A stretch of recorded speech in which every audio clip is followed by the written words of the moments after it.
The morning mist clung to Lexington Green like a shroud on April 19, 1775, as Captain John Parker gathered his 7 colonial militiamen in the pre-dawn darkness. None of them could have imagined that within hours, their small Massachusetts town would become the birthplace of a revolution that would reshape the world. The sound that would soon pierce the morning air, a single musket shot, would echo through centuries of American classrooms, becoming known as the shot heard round the world. Parker, a veteran of the French and Indian War, stood resolute despite the tuberculosis that racked his body. His weathered hands gripped his musket as he surveyed his men, farmers and craftsmen who had left their beds at the urgent call of Paul Revere's midnight ride. These weren't professional soldiers. They were ordinary colonists who had reached their breaking point with British rule. The Stamp Act, the Tea Act, the intolerable acts, each had been another link in the chain of oppression that now threatened to strangle their freedoms entirely. Lieutenant Colonel Francis Smith led the British column of 700 regular troops through the Massachusetts countryside, their redcoats a stark contrast against the spring landscape.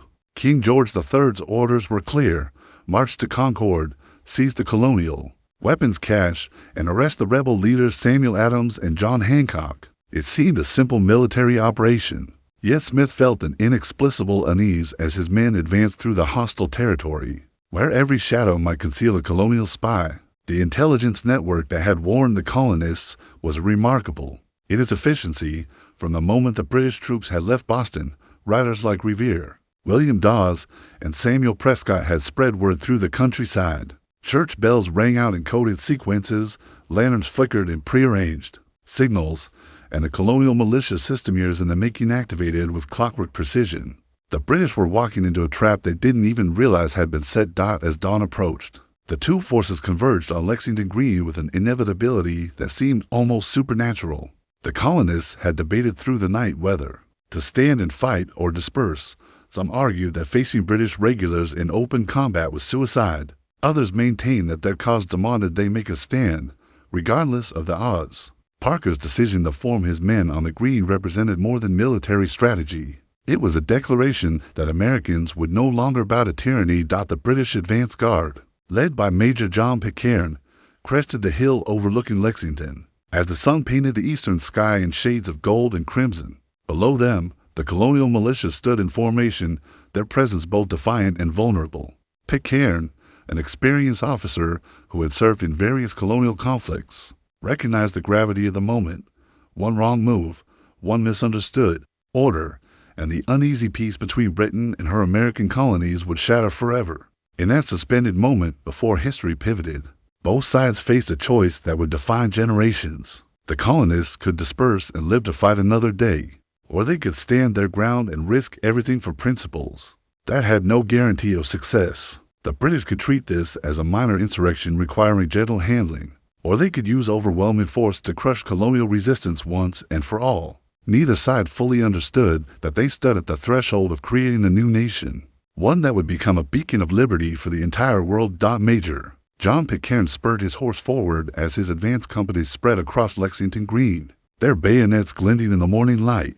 The British officer had strict orders to avoid bloodshed if possible, but the sight of armed colonists in military formation challenged everything he understood about imperial authority. These weren't London mobs rioting over bread prices. These were British subjects in armed rebellion against their lawful sovereign, King George III. Captain Parker watched the redcoats deploy with the practiced eye of a veteran. His 7 men seemed pathetically few against the British war machine, yet something deeper than military logic kept them rooted to the spot. According to historical accounts documented by the Massachusetts Historical Society, Parker's famous words to his men that morning would become legend: "Stand your ground. Don't fire unless fired upon.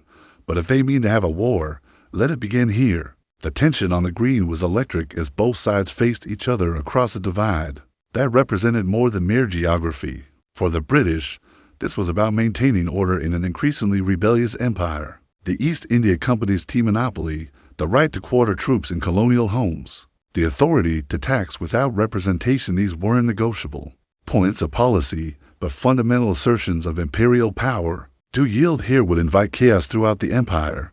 For the colonists, the stakes were equally absolute. The militiamen standing in formation represented years of growing resistance to what they saw as unconstitutional tyranny. The Boston Massacre 5 years earlier had shown them that British soldiers would kill Americans. The Boston Tea Party had demonstrated their willingness to resist. Now, with British troops marching to seize their weapons and arrest their leaders, they faced the ultimate test of their convictions. Pitcairn rode closer to the colonial line, his voice carrying across the morning air as he shouted for the rebels to disperse. The British major was caught between his orders to avoid confrontation and his duty to assert royal authority. Behind him, hundreds of British regulars awaited his command, their discipline honed by years of European warfare. These men had faced French armies and Scottish Highlanders. A group of colonial farmers should have presented no challenge, but something was different about these Americans. They didn't retreat in the face of superior force, nor did they advance recklessly into certain death. They simply stood their ground with a quiet determination that unnerved even veteran British officers. Some historians suggest this reflected the unique character of colonial society, where men had learned to think for themselves and act on principle, rather than mere obedience to authority. The morning air grew thick with possibility and dread as seconds stretched into eternity. British sergeants barked orders to their companies, while colonial militia officers maintained their positions with visible effort.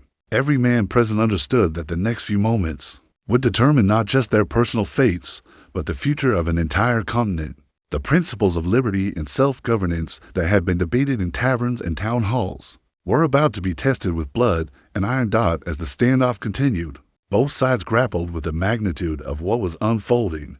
The British Empire, which had dominated global politics for decades, was facing armed resistance from its own subjects. The American colonists, who had always considered themselves loyal Britons, were preparing to wage war against their own government. Neither side had sought this confrontation, yet both found themselves trapped by the logic of their positions, unable to retreat without abandoning everything they claimed to believe. The silence on Lexington Green became unbearable as both forces held their positions in the growing daylight. Major Pitcairn's horse shifted nervously beneath him, sensing the tension that crackled through the air like lightning before a storm.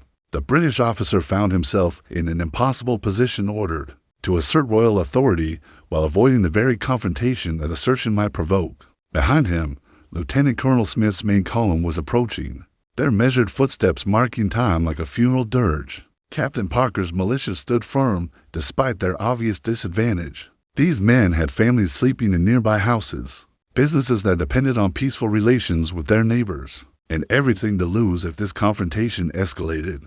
Yet something fundamental had shifted in their understanding of themselves and their relationship to the crown.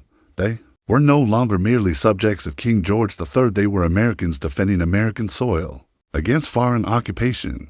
The first shock came without warning or clear attribution, a crack of gunpowder that shattered the morning stillness like breaking glass. Historical accounts remain divided on who fired first, but the effect was instantaneous and irreversible.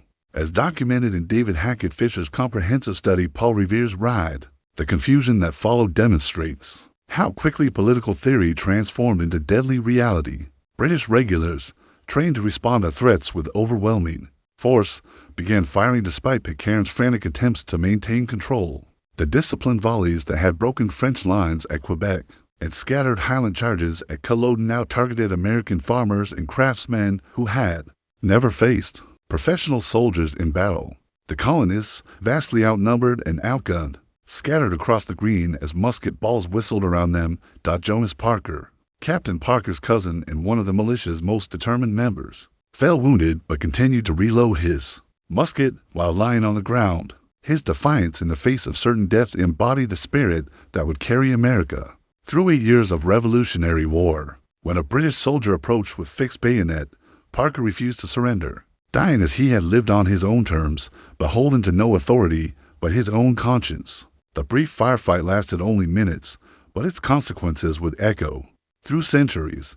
8 colonists lay dead on Lexington Green, including Jonathan Harrington, who crawled to his own doorstep before dying in his wife's arms. 10 others suffered wounds that would mark them for life. The British casualties were minimal: one wounded soldier and Pitcairn's horse hit by a stray bullet.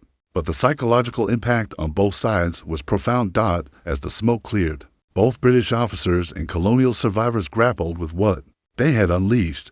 The The British had successfully dispersed the militia and demonstrated royal power, but they had also created martyrs whose sacrifice would inspire thousands of other Americans to take up arms. The colonists had suffered a tactical defeat, but they had proven that Americans would fight and die for their principles, rather than submit to tyranny.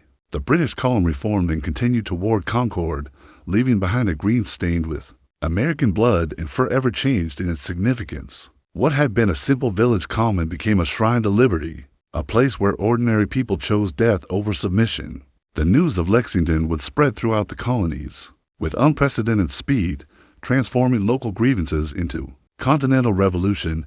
Major Pitcairn later wrote to his superiors that the colonists had shown unexpected courage and determination, fighting more like devils than men. His observation reflected a fundamental miscalculation that would plague British strategy throughout the war. They had expected to face subjects in rebellion. Instead, they encountered citizens defending their homeland against foreign invasion.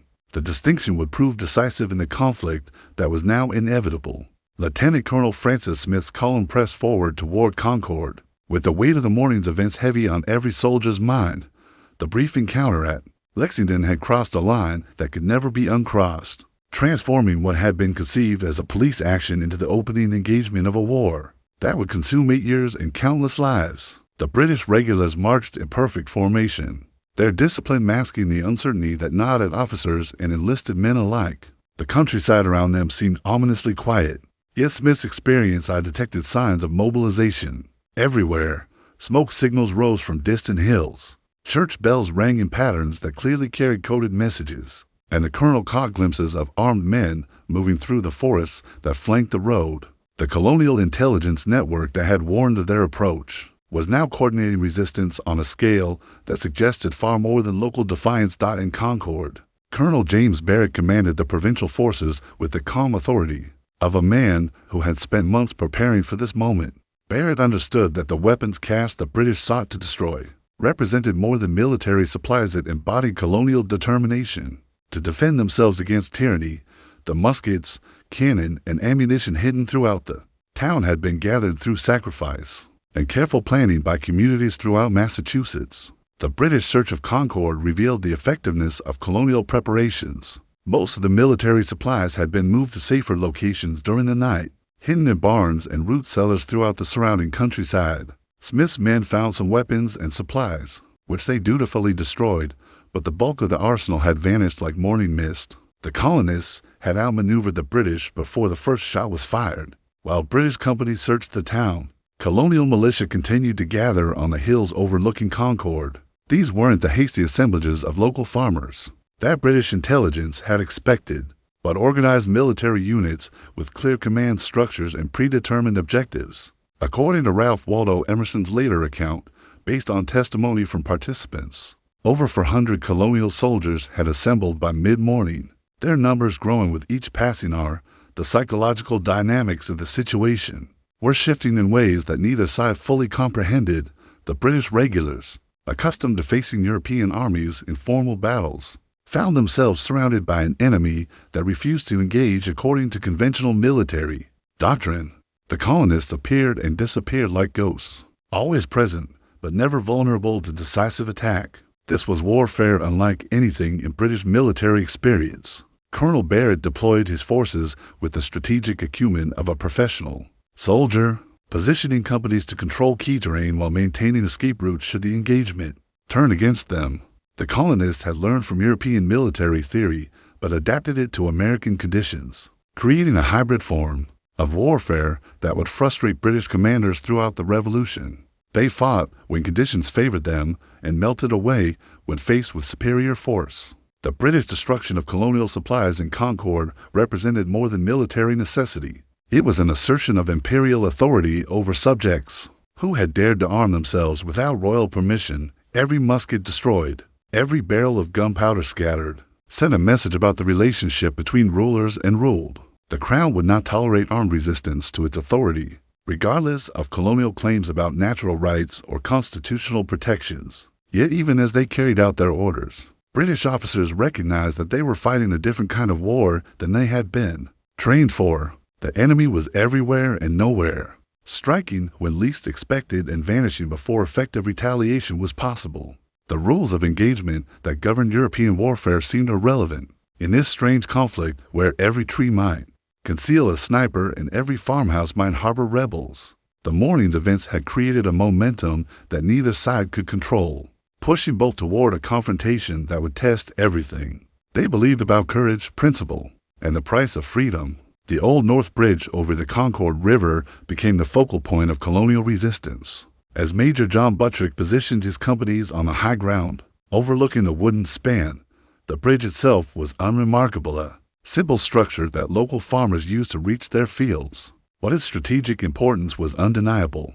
Control of the bridge meant control of the British escape route back to Boston, and Buttrick understood that psychological warfare was as important as tactical advantage. Captain Walter Larry commanded the British companies tasked with holding the bridge, a responsibility that seemed routine until he observed the growing number of colonial militia gathering on the opposite hill.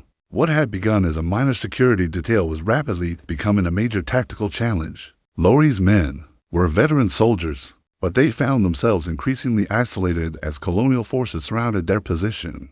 With methodical precision, the smoke rising from Concord village created a crisis of perception that would trigger the day's decisive engagement. Colonial observers, seeing the dark plumes above their town, believed the British were burning their homes and businesses. In reality, Smith's men were simply destroying the military supplies they had discovered. But the colonists interpreted the smoke as evidence of British brutality against civilian targets. Major Buttrick faced a decision that would echo through American military history. His orders were to observe and harass the British, not to engage in pitched battle against professional soldiers. Yet the apparent destruction of Concord demanded response, and the tactical situation offered an opportunity that might not come again. The colonial forces had achieved local superiority through rapid mobilization, but this advantage would disappear once British reinforcements arrived. The colonial advance toward the bridge demonstrated the unique character of American resistance. These weren't European peasants driven by desperation, or professional soldiers following orders. They were citizen soldiers acting on principle and shared conviction. Each man had chosen to be there, understanding the risks and accepting the consequences of resistance to royal authority. Their discipline and determination surprised British observers, who had expected colonial forces to scatter at the first sign of serious opposition. Captain Lowry's attempts to defend the bridge revealed the limitations of conventional European military doctrine when applied to American conditions. His men formed the standard defensive lines that had proven effective against French and Spanish armies, but they found themselves facing an enemy that refused to fight according to established rules. The colonists used terrain, cover, and mobility in ways that made traditional tactics ineffective. The first organized volley fired by colonial forces at the North Bridge marked a fundamental shift in the nature of the conflict. This wasn't the confused skirmishing of Lexington Green, but deliberate military action by organized troops under competent leadership. The psychological impact on both sides was immediate and profound. The British regulars, accustomed to facing undisciplined colonial militia, found themselves engaged with soldiers who could shoot accurately and maneuver effectively. British casualties at the bridge included Captain Davis and several enlisted men, losses that demonstrated colonial marksmanship and tactical competence. These weren't lucky shots fired by panicked farmers, but carefully aimed fire delivered by men who had learned to shoot as children and practiced regularly throughout their adult lives. The British had underestimated both colonial military capability and determination to use it. The retreat of Lowry's companies from the bridge represented more than tactical withdrawal. It was acknowledgement that British assumptions about colonial military weakness were fundamentally flawed. Professional soldiers trained in European warfare had been outfought by American citizen soldiers defending their homeland. The implications would reverberate throughout the British command structure and ultimately reach London itself. As colonial forces secured the bridge, both sides began to grasp the magnitude of what was unfolding. The British had lost control of their primary escape route and found themselves surrounded by an enemy whose numbers continued to grow. The colonists had proven they could stand against British regulars in organized combat, but they also understood that they had committed an act of war that would demand terrible sacrifices in the years ahead. Lieutenant Colonel Smith's decision to begin the retreat to Boston at noon marked the beginning of what would become one of the most harrowing military withdrawals in British military history. The morning's engagements had cost the British more than casualties. They had lost the initiative and found themselves trapped in hostile territory with an enemy that seemed to multiply with each passing hour. The road back to Boston stretched 18 miles through countryside that now swarmed with colonial militia. The British column that had marched confidently into Massachusetts that morning now faced a tactical nightmare unlike anything in their military experience. European warfare followed established patterns of formal engagement between organized armies, but the Americans had created something entirely new, a form of warfare that combined European military discipline with frontier fighting techniques, adapted to local conditions. Colonial forces under commanders like Dr. Joseph Warren and General William Heath transformed the retreat into a running battle that would inspire military theorists for generations. They had learned from Native American tactics during the French and Indian War, adapting techniques of ambush and harassment to conventional military objectives. The result was a hybrid form of warfare that maximized American advantages while exploiting British weaknesses. Every stone wall, every bend in the road, every patch of woods became a potential killing ground. As colonial marksmen picked off British soldiers with devastating accuracy, the Redcoats found themselves fighting an enemy they could rarely see, facing fire from all directions while struggling to maintain formation on a narrow country road. Traditional military doctrine offered no solutions to this tactical dilemma.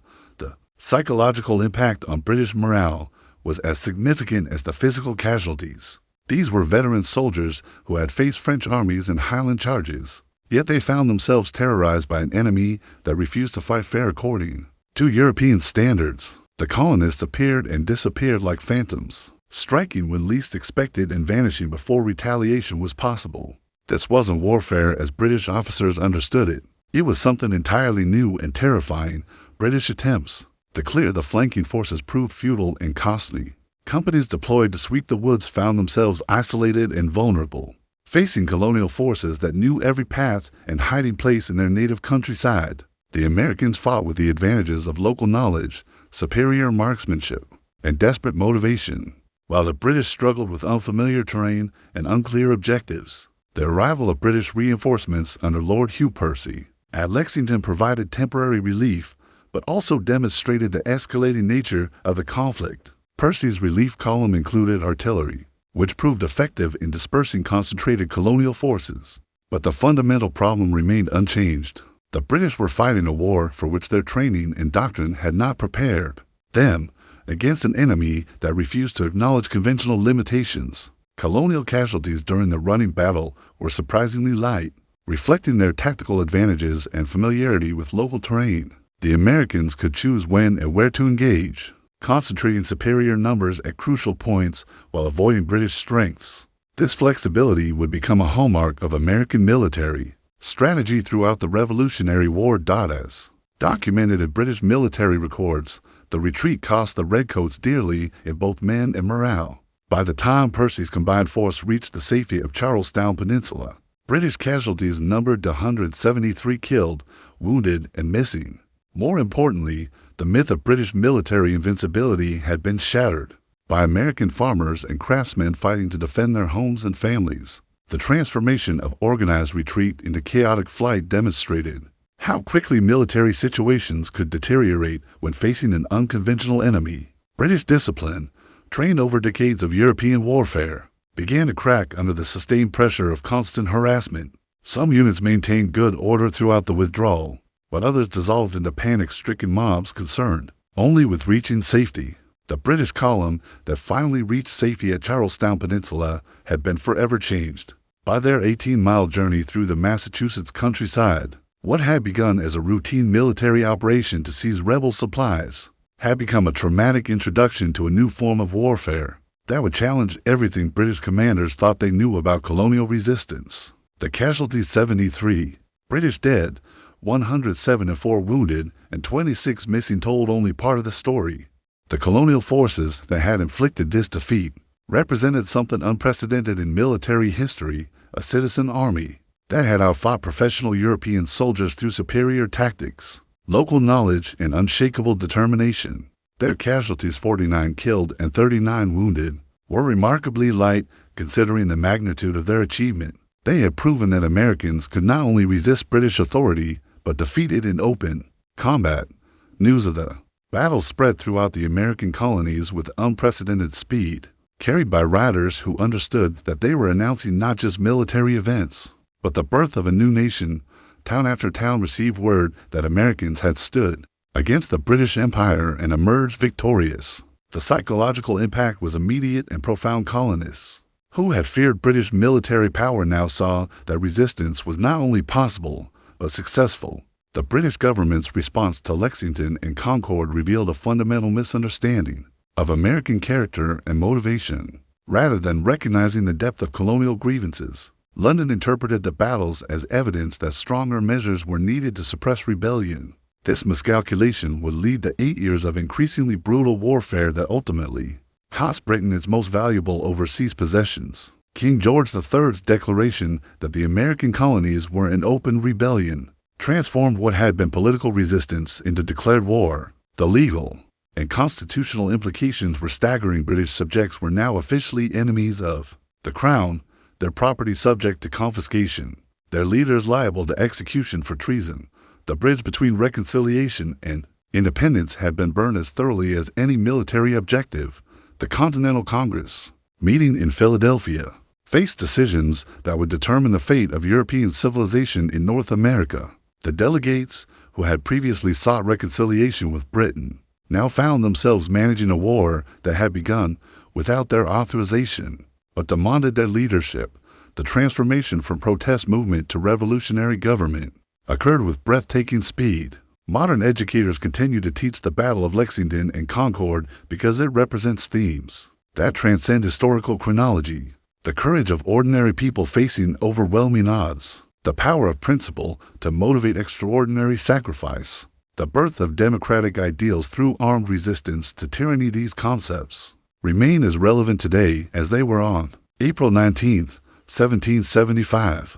The battlefield sites themselves have become shrines to American liberty, preserved as national parks, where millions of visitors annually walk the same ground where their ancestors chose death over submission. Lexington Green and the Old North Bridge serve as tangible connections to the moment when abstract political theory became concrete historical reality. Through the willingness of ordinary people to risk everything for their beliefs, the educational legacy of these battles extends far beyond American borders. Democratic movements worldwide have drawn inspiration from the example of colonial militia, who proved that citizen soldiers fighting for just causes could defeat professional armies, serving unjust governments. The shot heard round the world continues to echo wherever people struggle against oppression and tyranny.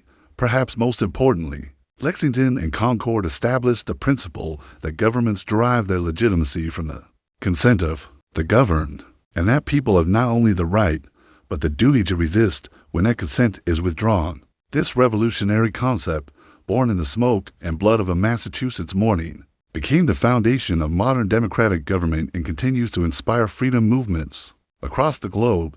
The farmers and craftsmen who stood on Lexington Green could not have imagined that their sacrifice would illuminate the path to liberty for countless generations yet unborn.